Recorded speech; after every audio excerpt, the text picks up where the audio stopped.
You're listening to Wealthy-esque.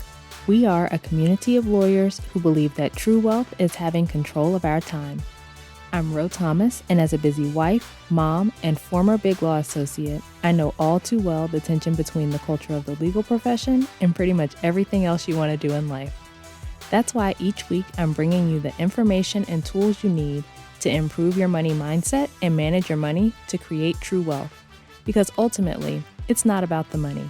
It's about the freedom and flexibility the money affords.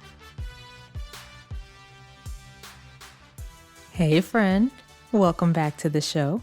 I hope you're doing well and having an amazing day so far. Today, we are talking about why you're not achieving your goals. Often we have these grand ideas of things that we want to do in our heads, and they sound great to say, right? They sound great to think.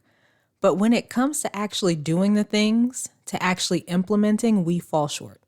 We miss the mark. And the main reason for that is when you're trying to achieve something new that necessarily will require you to change, to do something different. Maybe it's something that feels harder than what you're used to or more uncomfortable than what you're used to.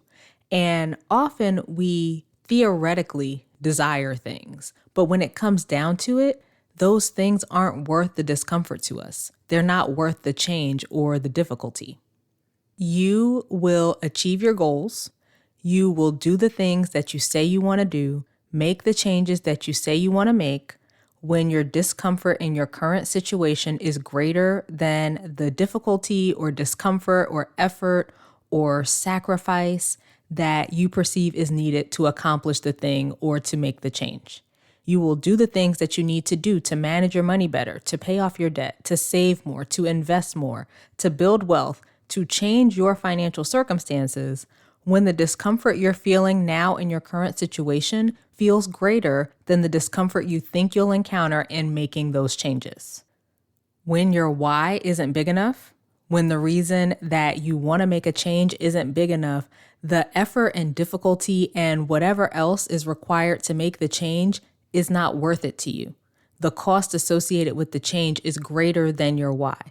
So thinking back on my own personal situation, before we started on this money journey, when we were just living life, we were able to buy stuff we wanted, we were able to go out to eat, we were able to take trips, all of that. Like we were living a nice life. There wasn't really any difficulty or any discomfort there.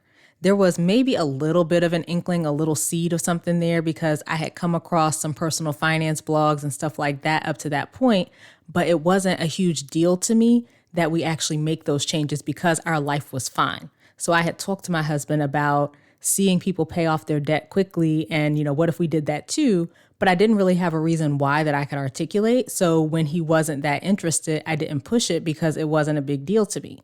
The why behind it was very weak. It was just like, this seems like a cool thing that we could do. It wasn't until I was on maternity leave after having our first child, and I'm looking at the life that I had been living for that last year and a half, or 2 years rather, because I was going into my third year when he was born.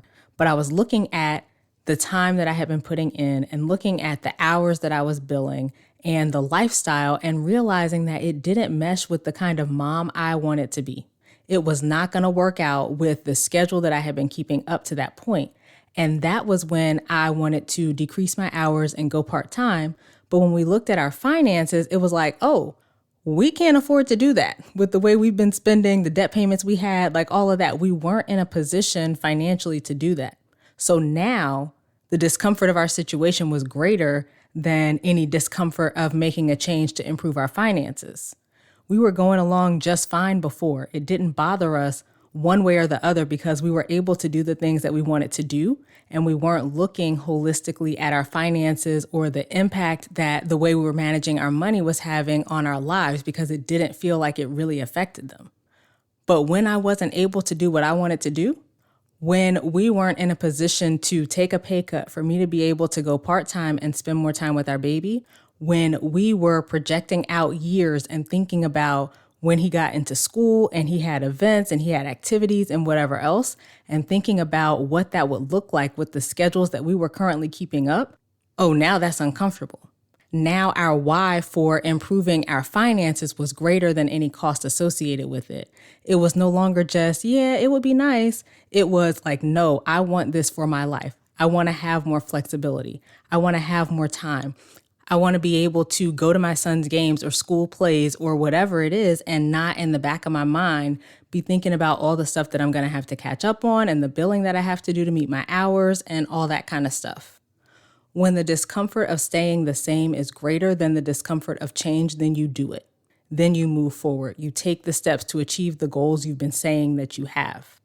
If your why isn't big enough, though, if you don't see the tangible impact that managing your money better is going to have on your life, if you don't see how not spending everything you make is going to make your life better, if you don't see how paying off this debt is going to give you greater control in your life, if you don't see how having money available to invest and make your money grow is going to give you more freedom to make different choices in your life, if the goal you're trying to accomplish is not more important to you than the effort you have to put in to achieve it, you're not going to do it. You're just not. When that's the case, you're never going to do the work required. And you can say that you want certain things all day. I want to pay off my credit cards.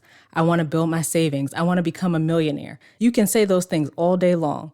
But if you don't have a big enough reason why, if your current situation isn't uncomfortable enough, if the cost of doing nothing and staying the same is not greater than the effort of you achieving that goal, you're not going to do it, period. So the thing that I encourage you to do is think about how managing your money better, paying off your debt, building an emergency fund, building wealth, whatever your goal is, how will that impact your life? Why is that important to you? What is the ultimate driver beyond it just seems like a good idea? For me, it was having control of my time. It was being able to live my life the way I want to and not worrying about somebody else being able to tell me that I can or can't do something. I don't like that. My husband is the same way. And when we were spending everything, when we had all this money going out to all these different bills and student loans and car loans and restaurants and shopping, we didn't have that control, at least not the way we do now. We didn't have the freedom and the flexibility to make decisions for our lives in the same way we do now. And let me tell you, being on the other side is glorious. That's why personal finance is so important to me and why I'm so passionate about teaching other lawyers about it. I have seen and experienced firsthand the freedom that comes with having your money in order and not being dependent on every single paycheck.